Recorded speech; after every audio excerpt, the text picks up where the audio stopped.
If it becomes your habit to think about a person, understand that this one thing is happening to that person. There is a quiet difference between thinking about someone once in a while and thinking about them so often that it becomes a habit. A habit is not accidental. A habit forms when something repeatedly returns to you, without effort, without force, without intention. You don't choose a habit. It chooses you. And when a person becomes a habit in your mind, something very real is happening on the other side of that invisible connection. This is not coincidence. This is not imagination. And this is not overthinking. This is resonance. Hey everyone, welcome to Never Give Up. Don't forget to subscribe, hit the bell icon, and select all, because every video can change your mindset. The moment you stop controlling the thoughts. Notice this carefully. You're not sitting there deciding to think about them. Their name appears. Their face arrives. A memory floats in. A feeling settles in your chest. Sometimes it happens while you're busy. Sometimes while you're quiet. Sometimes while you're doing nothing at all. That's how you know this isn't fantasy. Fantasy requires effort. Habit does not. When someone becomes a mental habit, your mind has stopped resisting their presence. And the moment resistance ends, connection begins. The one thing that is happening to them. Here is the truth most people never hear. They are being emotionally pulled toward you, whether they understand it or not. Not in a dramatic, cinematic way. Not necessarily in a conscious way.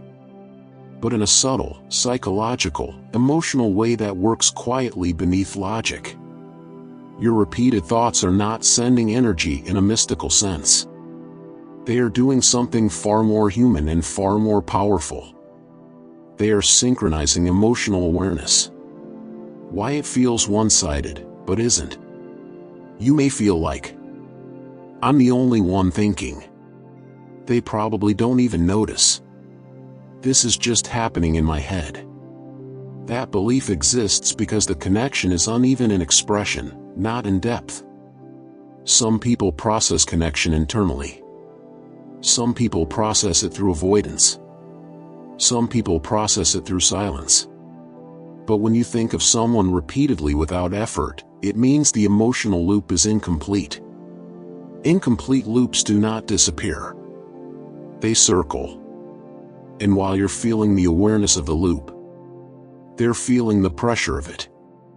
What they are experiencing without realizing it.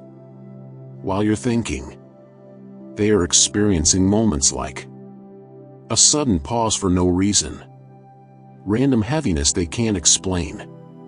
Thinking of you out of nowhere. Feeling unsettled when they try to move on. Comparing others to you without meaning to. A sense that something is unfinished. They may not connect it to you consciously, but their emotional system knows.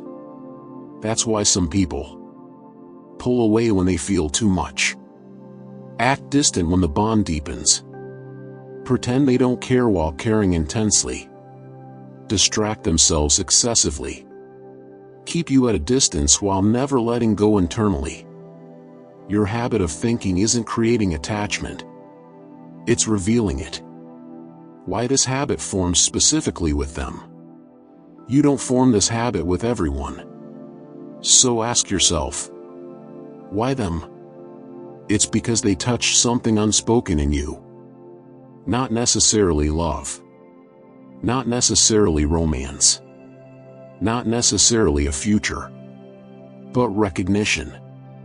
Your nervous system recognized something familiar, even if your mind didn't. That's why. You feel calm thinking about them. Or strangely emotional without knowing why. Or drawn even when logic says stop. Or connected even in silence. Recognition is deeper than attraction. Recognition says, I know you, even if I don't know how. The invisible dialogue between you. Here's the part that most people miss. where person becomes your mental habit, an internal dialogue begins, without words. You sense them. They sense tension. You wonder. They feel pressure. You remember. They feel nostalgia. You question. They feel confusion. No messages are sent. No signs are obvious. But the emotional exchange is active. That's why separation doesn't end it. That's why silence doesn't erase it. That's why time doesn't weaken it. Time only clarifies it. Why you feel drawn to understand, not chase. Notice this. You're not desperate. You're not begging. You're not obsessively trying to reach them. You're trying to understand. Understanding is the soul's response to connection. Chasing is fear. Habitual thinking is recognition. And recognition doesn't demand. It observes. That's why you're here reading this. Not to manipulate. Not to force. But to understand why this won't leave you. What this means for you, this is important. This habit is not asking you to act. It's asking you to be aware. Awareness changes everything. The moment you stop fighting the thoughts. The moment you stop judging yourself. The moment you stop trying to label it. The connection shifts. Not outwardly. Internally. And when your internal state shifts, there's response. Because connection is not controlled by words. It's regulated by emotional alignment. What happens if you let the habit exist without fear? When you allow the habit without obsession, the thoughts soften. The emotions settle. The clarity grows. The intensity balances. And here's the paradox. The less you cling, the more the connection becomes stable. Because pressure collapses bonds. Presence strengthens them. The final truth you need to hear. If it has become your habit to think about them, it means you are already connected. Not in fantasy. Not in illusion. Not in ego. But in a quiet, unfinished emotional space that exists between two people who affected each other deeply. You don't need to force meaning. You don't need to chase outcome. You don't need to question your sanity. You only need to respect what your awareness is showing you. Some connections don't shout. They echo. And echoes exist only because something real was spoken once, even if silently. If you found value in this video, don't forget to like, share, and subscribe to our channel. Thank you for your support.